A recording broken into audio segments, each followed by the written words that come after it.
Dracula by Bram Stoker. Chapter 19. Jonathan Harker's Journal. 1 October, 5 a.m. I went with the party to the search with an easy mind, for I think I never saw Mina so absolutely strong and well. I am so glad that she consented to hold back and let us men do the work. Somehow it was a dread to me that she was in this fearful business at all. But now that her work is done, and it is due to her energy and brains and foresight that the whole story is put together in such a way that every point tells, she may well feel that her part is finished, and that she can henceforth leave the rest to us. We were, I think, all a little upset by the scene with Mr. Renfield. When we came away from his room we were silent till we got back to the study. Then Mr. Morris said to Dr. Seward, "Say, Jack, if that man wasn't attempting a bluff, he's about the sanest lunatic I ever saw. I'm not sure, but I believe that he had some serious purpose, and if he had, it was pretty rough on him not to get a chance." Lord Godalming and I were silent, but Dr. Van Helsing added, "Friend John, you know more lunatics than I do, and I'm glad of it, for I fear that if it had been me to decide, I would before that last hysterical outburst have given him free. But we live and learn, and in our present task we must take no chance, as my friend Quincey would say. All is best as they are." Dr. Seward seemed to answer them both in a dreamy kind of way. "I don't know but that I agree with you. If that man had been an ordinary lunatic I would have taken my chance of trusting him, but he seems so mixed up with the Count in an indexy sort of way that I'm afraid of doing anything wrong by helping his fads. I can't forget how he prayed with almost equal fervour for a cat, and then tried to tear my throat out with his teeth. Besides, he called the Count Lord and Master, and he may want to get out to help him in some diabolical way. That horrid thing has the wolves and the rats and his own kind to help him, so I suppose he isn't above trying to use a respectable lunatic. He certainly did seem earnest, though. I only hope we have done what is best. These things in conjunction with the wild work we have in hand help to unnerve a man." The Professor stepped over, and laying his hand on his shoulder said in a grave kindly way, "Friend John, have no fear. We are trying to do our duty in a very sad and terrible case. We can only do as we deem best. What else have we to hope for, except the pity of the good God?" Lord Godalming had slipped away for a few minutes, but now he returned. He held up a little silver whistle as he remarked, "That old place may be full of rats, and if so I've got an antidote on call." Having passed the wall, we took our way to the house, taking care to keep in the shadows of the trees on the lawn when the moonlight shone out. When we got to the porch the Professor opened his bag and took out a lot of things, which he laid on the step, sorting them into 4 little groups, evidently one for each. Then he spoke. "My friends, we are going into a terrible danger, and we need arms of many kinds. Our enemy is not merely spiritual. Remember that he has the strength of 20 men, and that though our necks or our windpipes are of the common kind and therefore breakable or crushable, his are not amenable to mere strength. A stronger man, or a body of men more strong in all than him, can at certain times hold him, but they cannot hurt him as we can be hurt by him. We must therefore guard ourselves from his touch. Keep this near your heart." As he spoke he lifted a little silver crucifix and held it out to me, I being nearest to him. "Put these flowers round your neck." Here he handed me a wreath of withered garlic blossoms, for other enemies more mundane this revolver and this knife, and for aid in all, so small electric lamps which you can fasten to your breast, and for all, and above all at the last, this, which we must not desecrate needless. This was a portion of sacred wafer, which he put in an envelope and handed to me. Each of the others was similarly equipped. "Now," he said, "friend John, where are the skeleton keys? If so that we can open the door we need not break house by the window, as before at Miss Lucy's.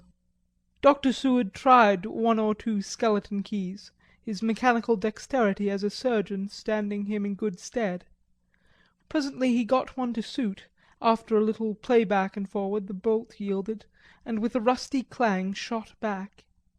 We pressed on the door, the rusty hinges creaked, and it slowly opened. It was startlingly like the image conveyed to me in Dr. Seward's diary of the opening of Miss Westenra's tomb. I fancy that the same idea seemed to strike the others, for with one accord they shrank back. The Professor was the first to move forward and stepped into the open door. "In manus tuas, Domine," he said, crossing himself as he passed over the threshold. We closed the door behind us, lest when we should have lit our lamps we should possibly attract attention from the road. The Professor carefully tried the lock, lest we might not be able to open it from within should we be in a hurry making our exit. Then we all lit our lamps and proceeded on our search. The light from the tiny lamps fell in all sorts of odd forms, as the rays crossed each other or the opacity of our bodies threw great shadows. I could not for my life get away from the feeling that there was someone else amongst us.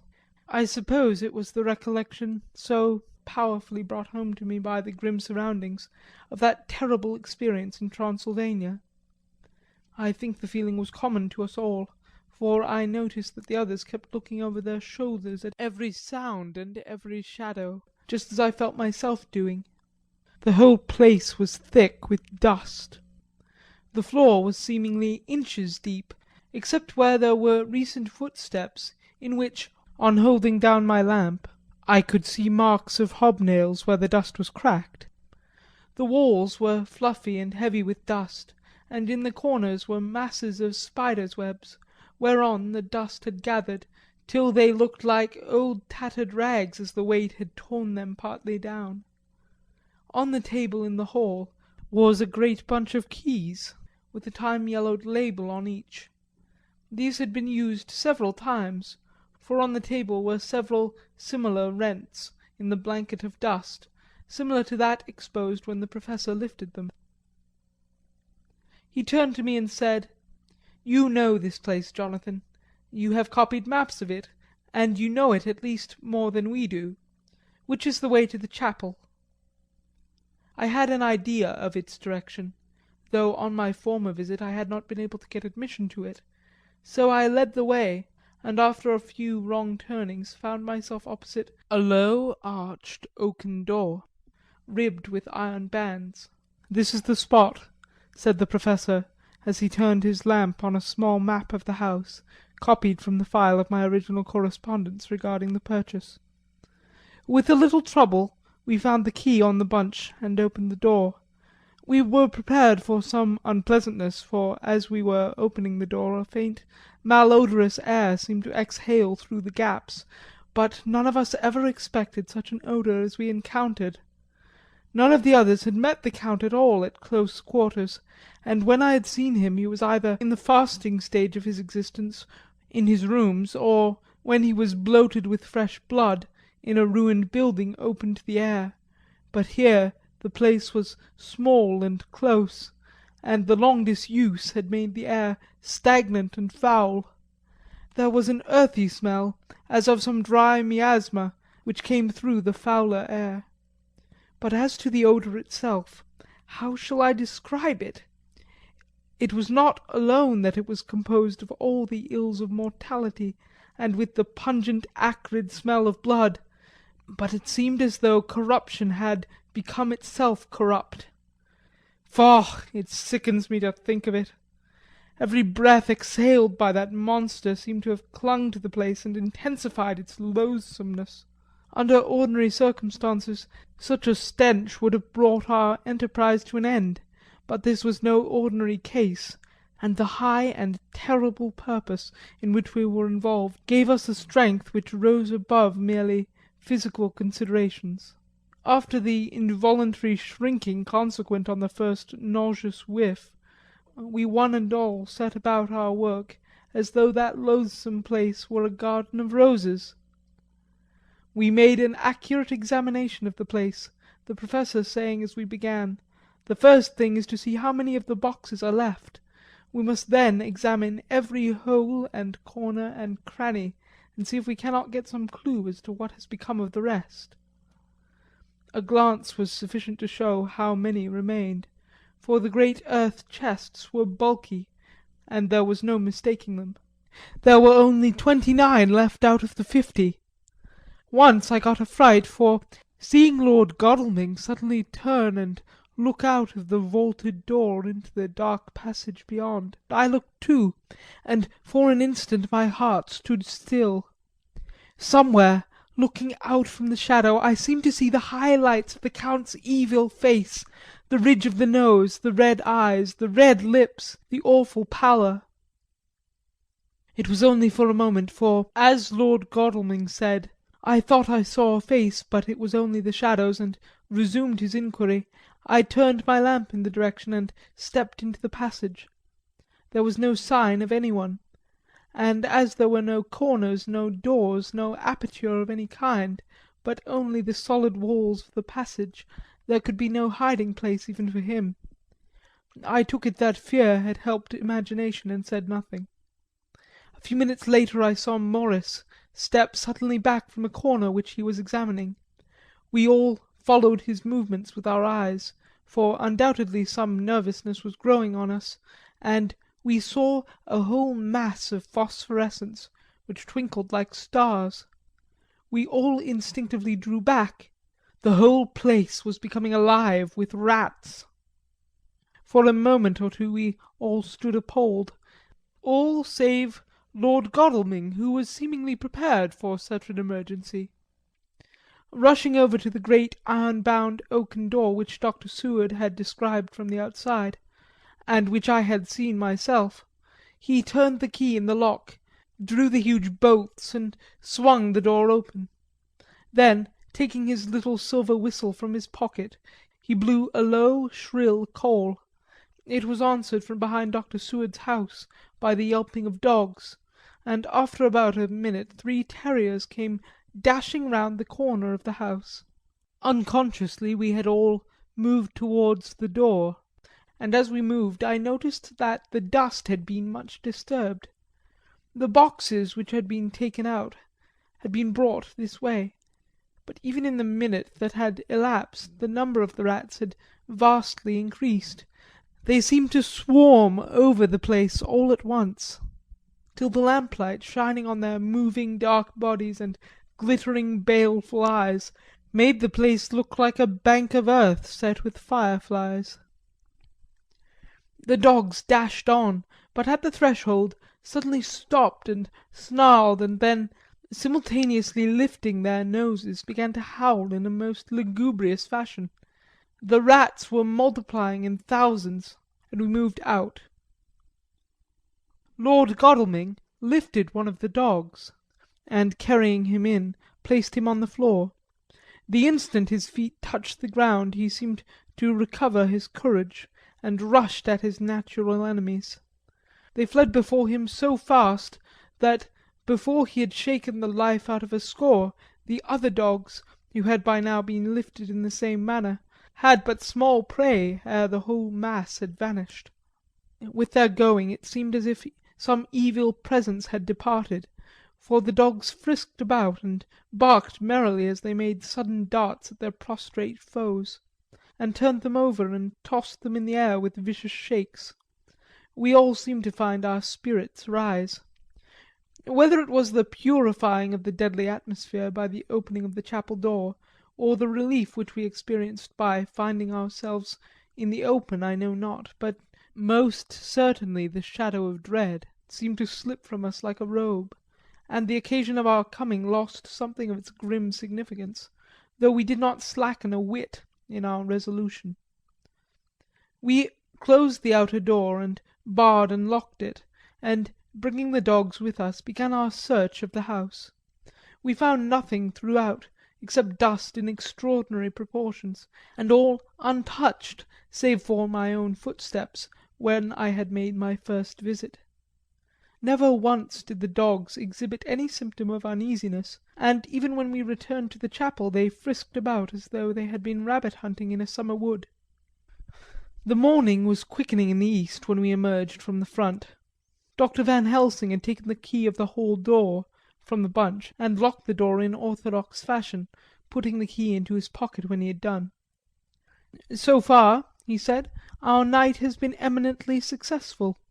No harm has come to us, such as I feared might be, and yet we have ascertained how many boxes are missing. More than all do I rejoice that this, our first, and perhaps our most difficult and dangerous, step has been accomplished without the bringing thereinto our most sweet Madam Mina, or troubling her waking or sleeping thoughts with sights and sounds and smells of horror which she might never forget. One lesson too we have learned, if it be allowable to argue a particulari, that the brute beasts which are to the Count's command are yet themselves not amenable to his spiritual power.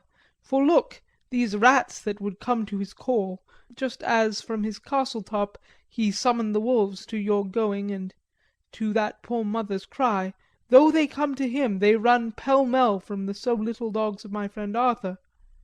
We have other matters before us, other dangers, other fears, and that monster, he has not used his power over the brute world for the only or the last time tonight. So be it that he has gone elsewhere. Good. It has given us opportunity to cry check in some ways in this chess game which we play for the sake of human souls. And now let us go home. The dawn is close at hand, and we have reason to be content with our first night's work. It may be ordained that we have many nights and days to follow, if full of peril, but we must go on, and from no danger shall we shrink." The house was silent when we got back, save for some poor creature who was screaming away in one of the distant wards, and a low moaning sound from Renfield's room. The poor wretch was doubtless torturing himself, after the manner of the insane, with needless thoughts of pain. I came tiptoe into our own room, and found Mina asleep, breathing so softly that I had to put my ear down to hear it. She looks paler than usual. I hope the meeting tonight has not upset her. I am truly thankful that she is to be left out of our future work, and even of our deliberations. It is too great a strain for a woman to bear. I did not think so at first, but I know better now. Therefore I am glad that it is settled. There may be things which would frighten her to hear, and yet to conceal them from her might be worse than to tell her if once she suspected that there was any concealment.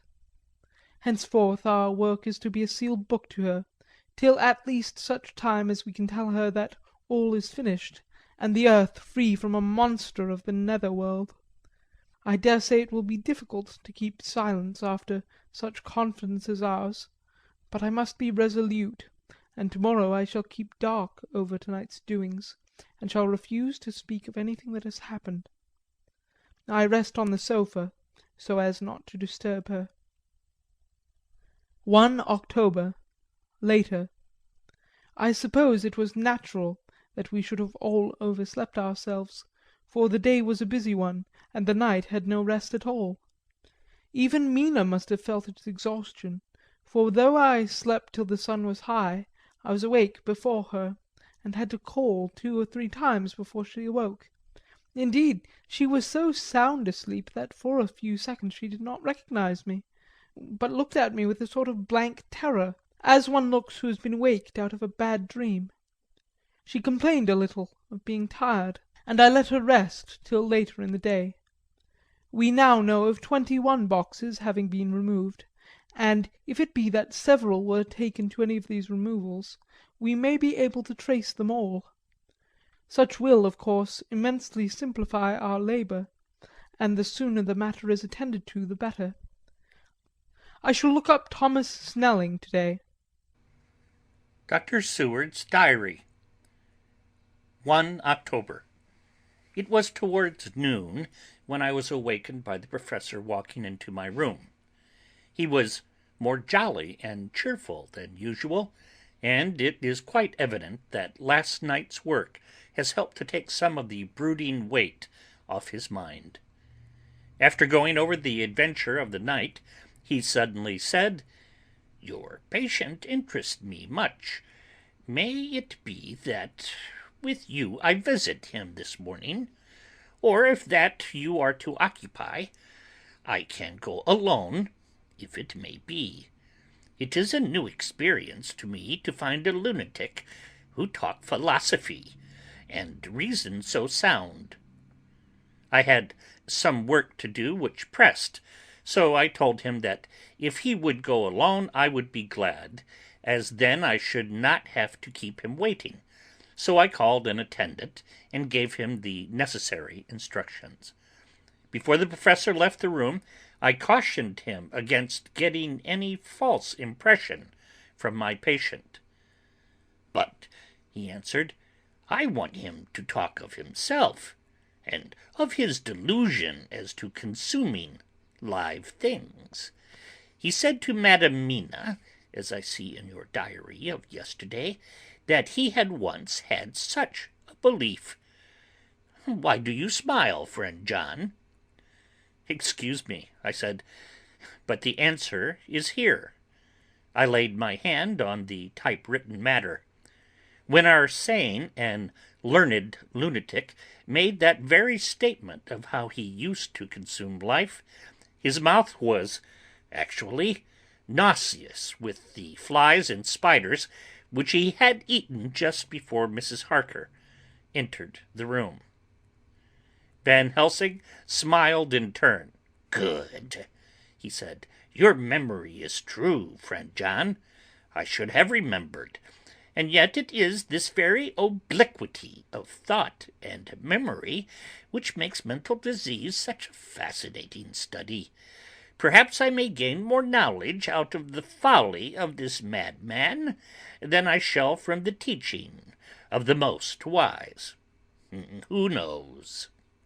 I went on with my work, and before long was through that in hand.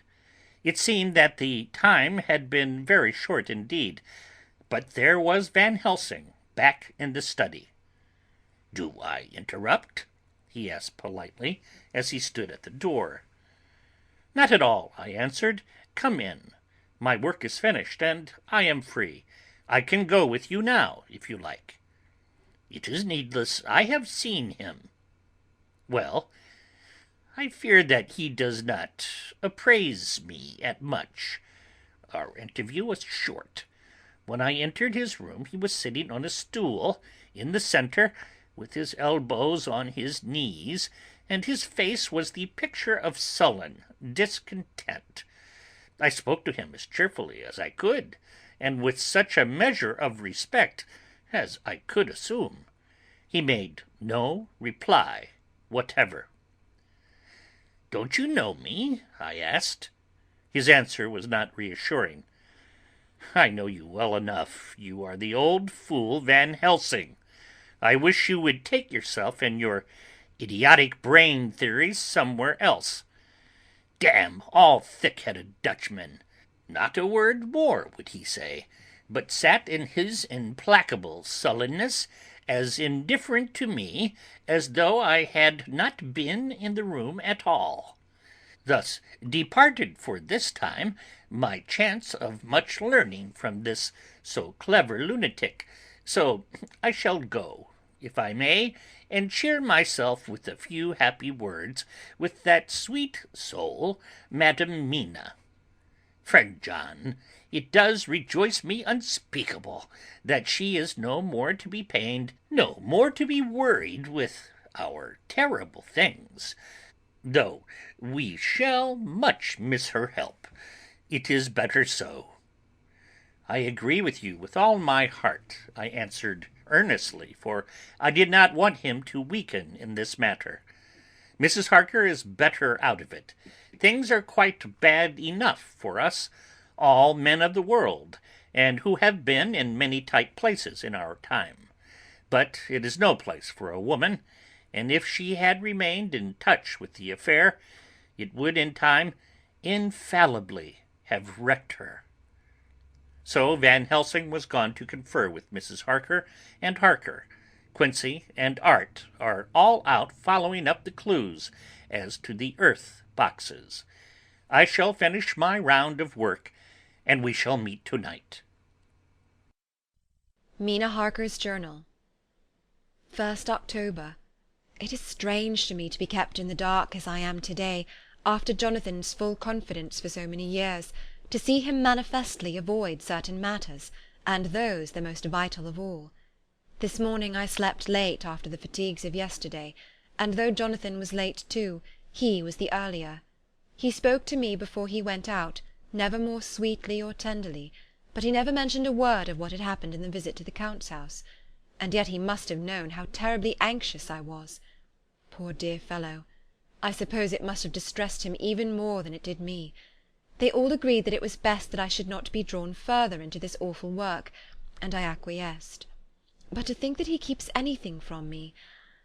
Now I am crying like a silly fool, when I know it comes from my husband's great love, and from the good wishes of those other strong men. That has done me good. Well, some day Jonathan will tell me all. And lest it should ever be that he should think for a moment that I kept anything from him, I still keep my journal as usual. Then, if he has feared of my trust, I shall show it to him, with every thought of my heart put down for his dear eyes to read. I feel strangely sad and low-spirited to-day. I suppose it is the reaction from the terrible excitement. Last night I went to bed when the men had gone, simply because they told me to. I didn't feel sleepy, and I did feel full of devouring anxiety. I kept thinking over everything that has been ever since Jonathan came to see me in London, and it all seems like a horrible tragedy, with fate pressing on relentlessly to some destined end. Everything that one does seems, no matter how right it may be, to bring on the very thing which is most to be deplored. If I hadn't gone to Whitby, perhaps poor dear Lucy would be with us now. She hadn't taken to visiting the churchyard till I came, and if she hadn't come there in the daytime with me she wouldn't have walked in her sleep, and if she hadn't gone there at night in her sleep the monster couldn't have destroyed her as he did. Oh, why did I ever go to Whitby? There now, crying again. I wonder what has come over me to-day. I must hide it from Jonathan, for if he knew that I had been crying twice in one morning, I, who never cried on my own account, and whom he has never caused to shed a tear, the poor dear fellow would fret his heart out. I shall put a bold face on, and if I do feel weepy he shall never see it. I suppose it is just one of the lessons that we poor women have to learn. I can't quite remember how I fell asleep last night. I remember hearing the sudden barking of the dogs, and a lot of queer sounds, like praying on a very tumultuous scale, from Mr. Renfield's room, which is somewhere under this. And then there was silence over everything, silence so profound that it startled me, and I got up and looked out of the window. All was dark and silent, the black shadows thrown by the moonlight seeming full of a silent mystery of their own. Not a thing seemed to be stirring, but all to be grim and fixed as death or fate, so that a thin streak of white mist, that crept with almost imperceptible slowness across the grass towards the house, seemed to have a sentience and a vitality of its own. I think that the digression of my thoughts must have done me good, for when I got back to bed I found a lethargy creeping over me. I lay a while, but could not quite sleep, so I got out and looked out of the window again. The mist was spreading, and was now close up to the house, so that I could see it lying thick against the wall, as though it was stealing up to the windows. The poor man was more loud than ever, and though I could not distinguish a word he said, I could in some way recognise in his tone some passionate entreaty on his part. Then there was the sound of a struggle, and I knew that the attendants were dealing with him. I was so frightened that I crept into bed, and pulled the clothes over my head, putting my fingers in my ears. I was not then a bit sleepy, at least so I thought, but I must have fallen asleep, for except dreams I do not remember anything until the morning, when Jonathan woke me. I think that it took me an effort and a little time to realise where I was, and that it was Jonathan who was bending over me. My dream was very peculiar, and was almost typical of the way that waking thoughts become merged in or continued in dreams. I thought that I was asleep, and waiting for Jonathan to come back. I was very anxious about him, and I was powerless to act. My feet and my hands and my brain were weighted, so that nothing could proceed at the usual pace, and so I slept uneasily and thought. Then it began to dawn upon me that the air was heavy and dark and cold. I put back the clothes from my face, and found to my surprise that it was dim all around. The gas-light which I had left lit for Jonathan, but turned down, came only like a tiny red spark through the fog, which had evidently grown thicker and poured into the room. Then it occurred to me that I had shut the window before I had come to bed. I would have got out to make certain on the point, but some leaden lethargy seemed to chain my limbs and even my will. I lay still and endured, that was all. I closed my eyes, but could see still through my eyelids. It is wonderful what tricks our dreams play us, and how conveniently we can imagine. The mist grew thicker and thicker, and I could see now how it came in, for I could see it like smoke, or with the white energy of boiling water pouring in, not through the window, but through the joinings of the door. It got thicker and thicker, till it seemed as if it became concentrated into a sort of pillar of cloud in the room, through the top of which I could see the light of the gas shining like a red eye. Things began to whirl through my brain just as the cloudy column was now whirling in the room, and through it all came the scriptural words, "A pillar of cloud by day and of fire by night." Was it indeed such spiritual guidance that was coming to me in my sleep? But the pillar was composed of both the day and the night guiding, for the fire was in the red eye, which at the thought got a new fascination for me, till as I looked, the fire divided, and seemed to shine on me through the fog like two red eyes, such as Lucy told me of in her momentary mental wandering, when on the cliff the dying sunlight struck the windows of St. Mary's Church. Suddenly the horror burst upon me that it was thus that Jonathan had seen those awful women growing into reality through the whirling mist in the moonlight, and in my dream I must have fainted, for all became black darkness. The last conscious effort which imagination made was to show me a livid white face bending over me out of the mist. I must be careful of such dreams, for they would unseat one's reason if there were too much of them. I would get Dr. Van Helsing or Dr. Seward to prescribe something for me which would make me sleep, only that I fear to alarm them. Such a dream at the present time would become woven into their fears for me. To-night I shall strive hard to sleep naturally. If I do not, I shall to-morrow night get them to give me a dose of chloral, that cannot hurt me for once, and it will give me a good night's sleep. Last night tired me more than if I had not slept at all. 2nd October, 10 p.m. Last night I slept but did not dream. I must have slept soundly, for I was not waked by Jonathan coming to bed, but the sleep has not refreshed me, for to-day I feel terribly weak and spiritless. I spent all yesterday trying to read, or lying down dozing. In the afternoon Mr. Renfield asked if he might see me. Poor man, he was very gentle, and when I came away he kissed my hand and bade God bless me. Some way it affected me much. I am crying when I think of him. This is a new weakness of which I must be careful. Jonathan would be miserable if he knew I had been crying. He and the others were out till dinner-time, and they all came in tired. I did what I could to brighten them up, and I suppose that the effort did me good, for I forgot how tired I was. After dinner they sent me to bed, and all went off to smoke together, as they said, but I knew that they wanted to tell each other of what had occurred to each during the day. I could see from Jonathan's manner that he had something important to communicate. I was not so sleepy as I should have been, so before they went I asked Dr. Seward to give me a little opiate of some kind, as I had not slept well the night before. He very kindly made me up a sleeping draught, which he gave to me, telling me that it would do me no harm, as it was very mild. I have taken it, and am waiting for sleep, which still keeps aloof. I hope I have not done wrong, for as sleep begins to flirt with me, a new fear comes, that I may have been foolish in thus depriving myself of the power of waking. I might want it. Here comes sleep. Good night. End of chapter 19.